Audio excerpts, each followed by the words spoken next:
이 딸의 믿음을 보라, 이런 제목으로 말씀 전하겠습니다. 갈릴리 바다에 사나운 파도를 뚫고 이방 땅 거라사에서 군대 귀신과 일전을 벌이시고 거기서 승리하고 돌아오신 예수님은 다시 유대 땅으로 돌아오셨습니다. 그 앞에 한 사람이 달려 나옵니다. 그는 질퍽한 바닷가에 엎드려 예수님을 맞이합니다. 이 사람은 회당장 야이로입니다. 지체 높은 사람이고요. 절대로 예수님 앞에 무릎을 꿇은 그런 사람이 아닙니다. 당시 유대교 지도자들이 예수님에 대하여 얼마나 적대적이고 또 공격적이었는지를 우리는 익히 알고 있습니다. 그가 이렇게까지 하는 이유가 있습니다. 성경은 그가 간곡히 예수님께 구하여 아뢰었다, 이렇게 기록합니다. 그가 예수님 앞에 엎드려 간곡히 아뢰는 말은 이러합니다. 내 어린 딸이 죽게 되었으니 오셔서 그 위에 손을 얹으사 그로 구원을 받아 살게 하옵소서. 생명이 위급한 딸아이를 살려달라는 것이지요. 그는 병에서 걸린 딸아이를 고치려 최선을 다했을 것입니다. 자신의 주의와 또 재력을 다 동원했겠지요. 회당장이라는 신분에 맞게 믿음으로 하나님의 성전에 나아가 기도하고 또 기도했을 것입니다. 그러나 딸을 고칠 수는 없었습니다. 더 이상 지체할 수 없는 이 위급한 상황에 이르자 그는 지푸라기라도 잡는 심정으로 지금 예수님 앞에 달려 나온 것입니다. 그가 어떤 믿음을 가지고 있는지, 평소에 예수님에 대하여 어떻게 생각했는지는 알 수가 없습니다. 그러나 지금 그는 예수님에게 모든 희망을 걸고 간절히 호소하고 있습니다. 동기 어찌되었던 예수님 앞에 나온 그의 믿음과 열심을 의심할 필요는 없을 것입니다. 예수님은 이 야이로의 간곡한 부탁을 받아주시고 그의 집으로 향합니다. 이때 예수님을 보기 위해 바닷가에 모여들었던 수많은 무리들이 뒤따릅니다. 이들은 누가 명령하지도 않았는데 한 무리가 되어 예수님을 에워싸고 밀며 야이로의 집으로 향하였습니다. 모인 사람들에게 이는 무척이나 흥미롭고 또 기대가 되는 상황이 아닐 수 없었을 것입니다. 이미 갈릴리에서 수많은 이적을 행하신 예수님에 대한 기대와 또 그동안 예수님에 대하여 이러쿵저러쿵 시비를 걸어왔던 콧대 높은 회당 지도자의 의외의 모습은 사람들을 흥분시키기에 충분했을 것입니다. 여기에 생사의 기로에 서 있는 한 아이를 살려야 한다는 이 긴박한 공동의 염원을 담아 사람들은 예수님을 에워싸 밀치며 예수님의 발걸음을 재촉하고 있습니다. 마치 예수님은 무리들에 의하여 억지로 떠밀려가는 느낌마저 듭니다. 누구 하나 중간에 끼어들 한치의 틈조차 없는 이 빽빽한 행렬은 무엇으로도 중단시킬 수 없을 것만 같은 기대와 흥분으로 가득 차 있었습니다. 그런데 이때 촌각을 다투는 위급한 상황에 예수님의 발걸음을 멈추게 하는 방해꾼이 나타납니다. 갑자기 등장한 여인입니다. 야이로를 중심으로 긴박하게 돌아가던 상황은 이 여인의 등장으로 일시에 정지하고 맙니다. 그녀는 12해 동안 혈루증을 앓고 있던 여인이었다고 성경은 기록합니다. 혈루증은 몸에서 출혈이 계속되는 일종의 부인과 질환을 말합니다. 당시에는 부정한 사람으로 취급되는 질병이었습니다. 출혈이 계속되는 동안 공동체와 격리되어 생활해야 했고 사람들과의 접촉을 피해야 했습니다.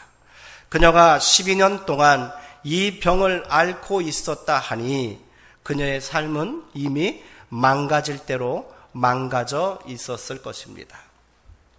성경은 그녀가 많은 의사를 찾아다녔지만 오히려 괴로움만 더하게 되었다, 이리 말합니다. 그동안 가진 것도 다 허비하였고 병은 더욱 위중해만 갑니다. 그녀가 12년 동안 잃은 것은 건강만이 아닙니다. 소중한 사람들과의 관계도 이미 깨어졌고요. 가지고 있는 재산도 다 사라졌습니다. 아무런 희망도 남아있지 않은 가련한 여인입니다. 오랜 세월 동안 질병에 고통받던 여인은 그만큼 오랫동안 사람들에게 외면당하고 또 잊혀진 존재였을 것입니다. 운명처럼 자신의 처지를 받아들이고 조용히 살아야 하는 여인입니다. 그녀는 절대로 사람들 앞에 나서면 안 되었고 더욱이 지금 이 긴박한 상황에 끼어들면 안 되는 존재입니다. 그러나 그녀는 과감히 무리를 뚫고 예수님 앞에 가까이 다가갔습니다. 그리고 예수님의 옷자락에 손을 대었습니다. 예수님의 소문을 듣고 마침내 예수님을 찾아왔으나 감히 자신의 사정을 아랠 처지가 못되기에 조용히 예수님께 다가와 옷자락이라도 만지고자 했던 것이지요. 그녀는 그것만으로도 자신의 병이 나을 것으로 생각했다고 성경은 기록합니다. 이에 성경은 그녀의 혈루의 근원이 곧 마르고 병이 나은 줄을 몸으로 깨닫게 되었다고 말합니다. 그녀의 믿음이 응답된 것입니다. 많은 사람들이 애워싸고 있는 번잡한 상황 속에서 그저 아무 일도 없었던 것처럼 무시하고 지나가도 될 법한 그런 상황입니다. 그런데 예수님은 발걸음을 멈추셨습니다. 한시가 급한 상황인데 예수님은 자신의 옷에 손을 댄 사람을 찾으십니다. 자신에게 능력이 나간 줄을 아시고 예수님은 재촉하던 발걸음을 멈추셨습니다. 순간 앞서가던 야이로도 뒤따르던 무리들도 멈추어 서게 됩니다. 모두가 무슨 상황인지 알 수 없어 어리둥절하고 있을 때 예수님은 말씀하십니다. 누가 내 옷에 손을 대었느냐? 이미 바닷가에서부터 이렇게 많은 사람들이 예수님을 애워싸고 밀치고 있는데 예수님의 옷에 손을 댄 사람이 어디 한두 사람이었겠습니까? 제자들은 어이가 없다는 듯이 묻습니다. 선생님, 이렇게 많은 사람들이 애워싸고 밀고 있는 것을 보시면서 누가 내 옷에 손을 대었다고 물으십니까? 그게 이 긴박한 상황을 일시에 멈추게 할 이유란 말입니까? 그런 것을 구태여 따지시려면 나중에 하시고 지금은 빨리 야이로의 딸에게 가셔야 합니다. 한시가 급합니다. 말을 하지 않고 있지만 야이로는 애가 타서 죽을 지경이었을 것입니다. 제자들은 도무지 이해할 수 없습니다. 앞뒤 사정을 말씀하지 않으시고 누가 내 옷에 손을 대었느냐고 물으시니 답답할 노릇입니다. 정확히 어느 순간 손은 댄 자를 찾겠다는 것인지 어리둥절할 수밖에 없었을 것입니다.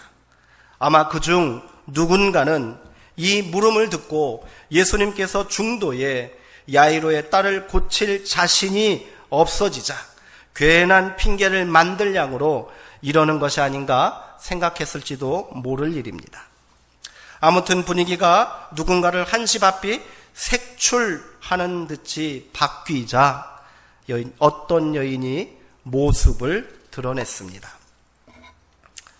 다행히 병은 나았지만 지금 이 순간 이 여인은 조금도 마음이 가벼울 수가 없습니다. 그 이유는 첫째, 남녀 유별이 가뜩이나 엄한 유대 사회에서 여자의 몸으로 발 디딜 틈조차 없는 남자들 사이에 부대끼며 섞여 있었다는 것. 둘째, 당시의 율법 규례에 따르면 부정에 속하는 혈류증에 걸린 채로 누군가의 몸에 손을 대었다는 것. 그래서 치료를 위해 정결해야만 할 예수님을 부정타게 했다는 것. 셋째, 이로써 회당장의 딸을 치료하는 길을 그만 가로막고만 셈이 되었다는 것 때문입니다. 그녀는 두려움에 떨며 자신이 행한 모든 사실을 예수님께 말하기 시작합니다. 성경은 그녀가 모든 사실을 아뢰었다 이렇게 기록합니다. 구구절절한 사연이 이어졌을 것입니다. 자신이 12년 동안 어떻게 살아왔는지, 그리고 어떻게 예수님을 알게 되었는지, 그리고 무슨 생각으로 예수님의 옷에 손을 대었는지 예수님께 자세히 아뢰기 시작합니다. 아무도 관심이 없는 이야기입니다. 지금은 그런 이야기를 들을 만큼 한가하지가 않습니다. 촌각을 다투는 상황입니다. 한 아이의 생사가 달린 그런 위급한 순간입니다. 사람들은 그저 묵묵히 여인의 이야기를 듣고 있는 예수님을 보고 발을 동동 구르고 있었을 것입니다. 예수님은 여인의 이야기를 다 듣고 이렇게 말씀하십니다. 딸아, 내 믿음이 너를 구원하였으니 평안히 가라. 내 병에서 놓여 건강할지어다. 아멘. 야이로와 그의 딸을 중심으로 긴박하게 진행되던 시간이 한 여인으로 말미암아 멈춰섰고, 자신의 소망을 이룬 여인은 그리하여 이 사건의 주인공이 되었습니다. 야이로와 12년 동안 혈루증을 앓고 있던 여인은 묘하게 대비됩니다. 둘은 모두 예수님께 마지막 소망을 걸고 찾아온 사람들입니다. 예수님이 자신의 딸을 살려줄 것이라는 믿음과 예수님이 자신의 병을 고쳐줄 것이라는 믿음에는 차이가 없어 보입니다. 굳이 경중을 따지고 우선순위를 정한다면 야이로의 사정이 더 급해 보입니다. 이보다 더 큰 차이는 회당장이라는 타이틀이 붙어있는 야이로와 12년 동안 혈루증을 앓고 있는 이 저주받은 여인의 신부는 애초부터 비교의 대상이 되질 않습니다. 그러나 예수님은 이 두 사람의 믿음이 서로 다르다고 말씀하십니다. 오히려 야이로와 무리들에게, 그리고 제자들에게 이 여인의 믿음을 본받으라고 말씀하고 계신 듯합니다. 야이로는 예수님을 찾아와 간청했습니다. 당신의 손을 내 딸의 몸에 대고 안수해 주시어 내 딸을 살려주십시오. 야이로는 예수님의 능력에 마지막 기대를 걸었습니다. 예수님이 자신의 집에 와서 딸아이를 만나고 무언가 신비로운 치유 행위를 해주기를 바랬지요. 그리고 자신이 예수님에게 충분히 보상을 해줄 수 있을 것이라 믿었기에 예수님을 자기 집으로 모시려 한 것입니다. 그러나 여인은 달랐습니다. 그녀는 그저 예수님의 옷자락만 만져도 병이 나을 것이라는 믿음을 가졌습니다. 12년 동안 유대 땅에 용하다는 의사는 다 찾아다니느라 가진 것이 하나도 없는 여인은 예수님께 드릴 것이 아무것도 없습니다. 그래서 은밀하고 조심스럽게 예수님의 옷자락을 만지려 했던 것입니다. 예수님이 자신의 몸에 손을 얹고 특별한 치유 행위를 하지 않아도 예수님 앞에 가까이 다가가기만 하면 병이 나을 것이라 믿은 것입니다. 예수님의 소문을 듣고 먼 길을 찾아온 여인의 믿음이 실로 대단합니다. 예수님은 그녀의 믿음에 즉각적으로 응답하셨습니다. 딸아, 내 믿음이 너를 구원하였다. 예수님은 이 여인을 딸이라고 부르십니다. 지금까지 세상에서 딸은 자기 딸 하나밖에 모르던 야이로가 이 말을 들었을 때 어떤 생각을 하게 되었을지 궁금합니다. 12년 동안 애지중지 키웠던 딸과 12년 동안 병마와 싸우느라 비참한 몰골로 살았던 여인은 감히 비교의 대상이 되질 않습니다. 그러나 예수님에게 이 두 여자는 모두 딸입니다. 똑같이 소중하고 똑같이 구원받아야 할 대상인 것이지요. 그리고 더욱 중요한 말씀은 여인의 병이 고침받은 것은 예수님의 능력 때문이 아니라 그녀의 믿음 때문이라고 하는 예수님의 선언입니다. 지금 야이로에게 필요한 것이 무엇인지 분명히 깨닫게 하시는 말씀입니다. 더 나아가 지난밤 갈릴리 바다 사나운 풍랑을 만나자 두려워 떨면서 주여 우리가 죽게 되었습니다 소란을 피웠던 제자들에게 너희가 어찌 믿음이 없느냐 책망하셨던 그 말씀이 떠오르는 순간입니다. 제자들에게 바라셨던 그 믿음, 지금 야이로에게 필요한 그 믿음이 바로 이 여인의 믿음이라는 말입니다. 그리하여 예수님은 여인을 축복하시며 온전한 치유를 선언하십니다. 내 믿음이 너를 구원하였으니 평안히 가라. 내 병에서 놓여 건강할지어다. 아직 이 말씀을 하실 때입니다. 그때 비보가 전해집니다. 회당장의 집에서 사람이 와서 야이로의 딸이 죽었다는 사실을 알린 것입니다. 낭패가 아닐 수 없습니다. 모두가 우려했던 일이 급기야 일어나고 만 것입니다. 이로 인해 예수님을 이단아 취급하며 거들먹거리던 회당 지도자들의 콧대를 꺾을 기회가 날아갔습니다. 어쩌면 유대의 종교 지도자들은 이 일을 빌미로 예수님을 거짓 선동자라고 공격해올지도 모를 일입니다. 야이로의 믿음이 위기를 맞이하게 됩니다.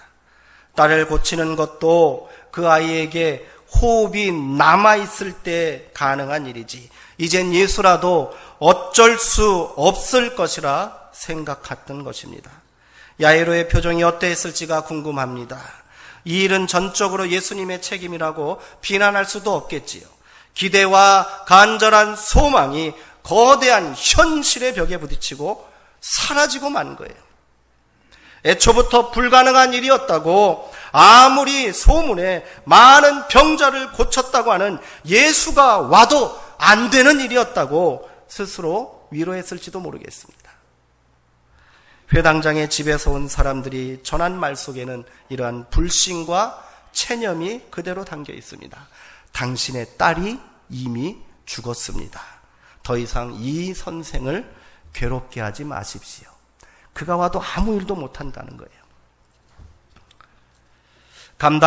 감당할 수 없는 깊은 슬픔과 자신의 한계에 대한 절망감, 그리고 예수를 향한 서운함까지 복잡한 심경을 어찌할지 몰라 멍하니 서 있는 야이로에게 예수님은 조용히 말씀하십니다. 두려워하지 말고 믿기만 하라. 두려워하지 말고 믿기만 하라. 너무도 태연하고 담담한 말씀이 아닐 수 없습니다. 신앙과 경륜이 드높은 회당장에게 공개적으로 믿기만 하라고 말하는 것은 실로 모욕적인 발언일 수 있습니다. 그것도 이에 앞서서 혈루증으로 고생했던 여인의 믿음을 극찬했으니 이런 이야기를 들은 회당장의 권위가 말이 아니게 되었습니다. 체면불고하고 예수님 앞에 엎드린 것만 해도 야이로는 다른 회당장들과는 분명히 다른 종류의 사람일진데 그것도 부족해서 도리어 저 미천하고 보잘것없는 여인의 믿음을 배우라고 암시하는 것이 아닙니까? 이 절박한 순간에 모든 것이 다 허사로 돌아간 것 같은 때에 제자와 회당장 모두가 이 여인과 같은 믿음을 따르지 않고는 구원의 사건을 볼 수 없다는 예수님의 명쾌한 선언이 모두를 당황하게 만듭니다. 사람들이 세상에서 누리고 있는 지위와 지식과 재물과 사회적 존경 등 그 모든 것은 죄다 믿음 앞에 믿음을 앞설 수 없다는 말입니다. 그런 것들은 병마와 죽음 앞에서 쉽게 허물어지고 맙니다. 그러나 믿음은 이 모든 것을 다시 새롭게 일으킬 수 있는 힘인 줄 믿습니다. 이제 더 이상 무리들은 예수님과 동행하지 않습니다. 예수님은 무리들에게 동행을 허락하지 않으십니다. 단지 베드로와 야고보와 요한만 예수님과 동행하여 야이로의 집에 가게 됩니다. 어쩌면 무리들 스스로 실망하여 예수님을 떠났을지도 모릅니다. 야이로의 딸이 이미 죽었다 하니 더 이상 기대할 것이 없다고 생각했겠지요. 회당장의 집에서는 이미 죽은 아이의 장례가 한창입니다. 곡하는 자의 구슬픈 노랫가락이 흘러나오고 사람들은 슬픔에 겨워 통곡하고 있습니다. 망자를 위해 살아있는 사람들이 할 수 있는 일이라고는 그저 곡하고 애통하는 것 외에 무엇이 있겠습니까? 소망이 없는 현장입니다. 이미 모든 것을 체념하고 포기한 이 믿음 없는 인생들을 향하여 예수님은 큰 소리로 말씀하십니다. 어찌하여 떠들고 울고 있느냐? 이 아이가 죽은 것이 아니라 자고 있다. 영혼을 깨우는 말씀입니다. 그러나 사람들의 반응은 비웃음이었다고 성경은 기록합니다. 예수님은 이들을 다 내보내시고 아이와 아이의 부모와 함께한 3명의 제자를 데리고 소녀가 누워있는 침상으로 향하십니다. 예수님은 죽은 아이의 손을 잡고 말씀하십니다. 달리다굼, 내가 내게 말하노니 소녀야 일어나라. 예수님의 말씀이 떨어지자 소녀는 편안하게 단잠을 잔 아이처럼 눈을 뜨고 깨어났습니다. 죽음의 문턱에서 방금 전까지 괴로워하던 딸의 모습이 아닙니다. 아무 일도 없다는 듯이 건강한 모습으로 일어나 사람들 앞을 걸어 다닙니다. 야이로와 제자들이 얼마나 놀랬을지는 말할 필요가 없을 것입니다. 성경은 그들이 크게 놀라고 또 놀랐다고 기록합니다. 말로 표현할 수 없는 감동과 전율이 느껴지는 현장입니다. 소망 없는 장례식장이 순간 새 생명의 탄생을 기뻐하는 감격과 축복의 자리가 된 것입니다. 이 감격스러운 놀라운 일이 일어나기까지 야이로는 그저 예수님을 찾아가 그 앞에 엎드린 일 외에는 아무것도 하지 않았습니다. 그러나 예수님은 그것마저도 귀하게 받아 응답하신 줄 믿습니다. 달리다굼, 일어나는 역사는 12살 소녀에게만 일어난 사건이 아니지요. 야이로와 제자들의 잠자는 믿음도 함께 깨우는 말씀인 줄 믿습니다. 오늘 우리는 모두 다 예수님을 에워싸고 밀면서 길을 가고 있는 사람일지도 모르겠습니다. 서로 밀치고 밀치는 복잡한 상황 속에서 예수님의 옷에 어쩔 수 없이 손을 대고 있는 사람들입니다. 이때 누가 내 옷에 손을 대었느냐 하며 막상 예수님이 돌아보실 때 과연 이 여인처럼 바로 저입니다. 바로 저입니다. 대답할 수 있는 사람이 몇이나 되겠습니까? 오늘 우리의 믿음을 돌아보기를 원합니다. 예수님께서 여인에게 내 믿음이 너를 구원하였다 말씀하신 그것은 그냥 격려할 양으로 하신 말씀이 아닙니다. 예수님의 능력이 그 여인의 삶 속으로 빨려 들어갈 정도의 강한 흡입력을 그녀가 지니고 있음을 주목하고 계시기 때문입니다. 아무리 긴박하게 해야 할 일이 있고 조금도 지체할 수 없는 순간이라 할지라도 발걸음을 멈추지 않을 수 없는 강력한 힘이 여인에게 있었던 것입니다. 그것이 바로 그녀의 믿음이었던 것입니다. 그녀의 믿음은 소박하고 순수하기 그지없습니다. 자신의 존재조차 드러낼 용기가 없는 소심한 행동처럼 보입니다. 그러나 이 작은 믿음도 예수님을 만나면 놀라운 기적이 됨을 고백하시기 바랍니다. 예수님은 믿음의 현장에서 발걸음을 멈추는 분이십니다. 믿음은 예수님의 능력을 내 삶에 집중시키는 강력한 능력이 됨을 기억하시기 바랍니다. 오늘 예수님은 당신의 믿음의 자리에 발걸음을 멈추고 묻고 계십니다. 누가 내 옷에 손을 대었느냐? 그 물음에 또한 믿음으로 응답하시는 성도님들 되시기를 축원합니다.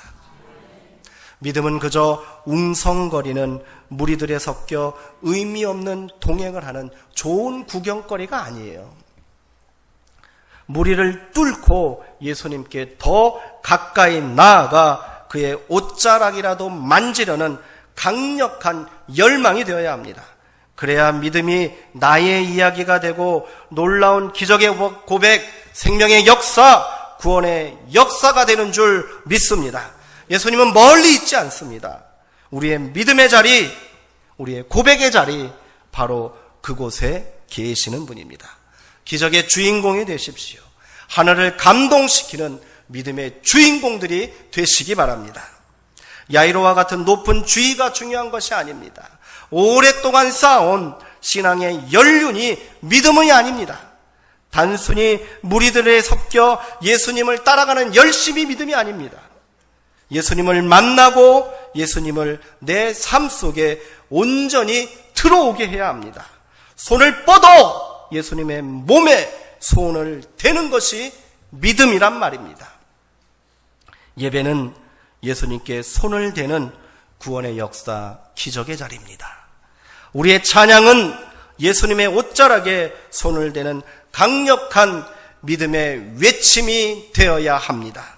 우리의 기도는 예수님의 발걸음을 멈추게 하는 두려움 없는, 의심 없는 절대적인 신뢰의 고백이 되어야 합니다. 말씀은 진실로 나의 이야기가 되어야 합니다.